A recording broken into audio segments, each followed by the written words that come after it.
2 Kings 10. Now Ahab had 70 sons in Samaria.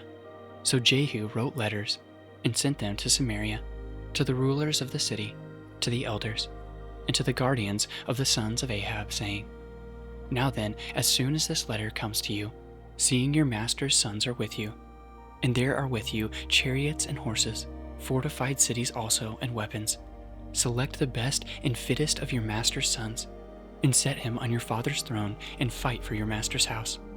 But they were exceedingly afraid, and said, Behold, the 2 kings could not stand before him. How then can we stand? So he who was over the place, and he who was over the city, together with the elders and the guardians, sent to Jehu, saying, We are your servants, and we will do all that you tell us. We will not make anyone king. Do whatever is good in your eyes. Then he wrote to them a second letter, saying, If you are on my side, and if you are ready to obey me, take the heads of your master's son, and come to me at Jezreel tomorrow at this time. Now the king's sons, 70 persons, were with the great men of the city, who were bringing them up. And as soon as the letter came to them, they took the king's sons and slaughtered them, 70 persons, and put their heads in baskets, and sent them to him at Jezreel. When the messenger came and told him, They have brought the heads of the king's sons, he said, Lay them in 2 heaps at the entrance of the gate until the morning. Then, in the morning, when he went out, he stood and said to all the people, You are innocent.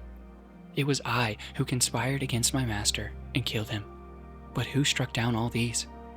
Know then that there shall fall to the earth nothing of the word of the Lord, which the Lord spoke concerning the house of Ahab. Also the Lord has done what he said by his servant Elijah. So Jehu struck down all who remained of the house of Ahab in Jezreel, all his great men, and his close friends and his priests, until he left him none remaining. Then he set out and went to Samaria. On the way, when he was at Beth Eked of the shepherds, Jehu met the relatives of Ahaziah, king of Judah, and he said, Who are you? And they answered, We are the relatives of Ahaziah, and we came down to visit the royal princes and the sons of the queen mother. He said, Take them alive. And they took them alive and slaughtered them at the pit of Beth Eked, 42 persons, and he spared none of them. And when he departed from there, he met Jehonadab, the son of Rechab, coming to meet him. And he greeted him and said to him, Is your heart true to my heart as mine is to yours? And Jehonadab answered, It is. Jehu said, If it is, give me your hand. So he gave him his hand, and Jehu took him up with him into the chariot. And he said, Come with me, and see my zeal for the Lord. So he had him ride in his chariot.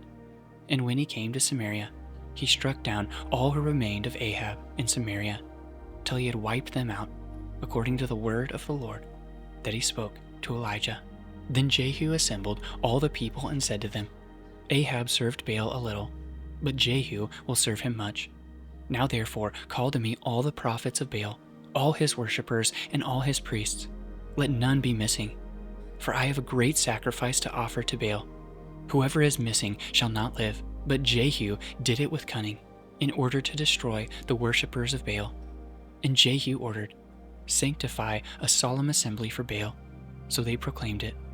And Jehu sent throughout all Israel, and all the worshippers of Baal came, so that there was not a man left who did not come.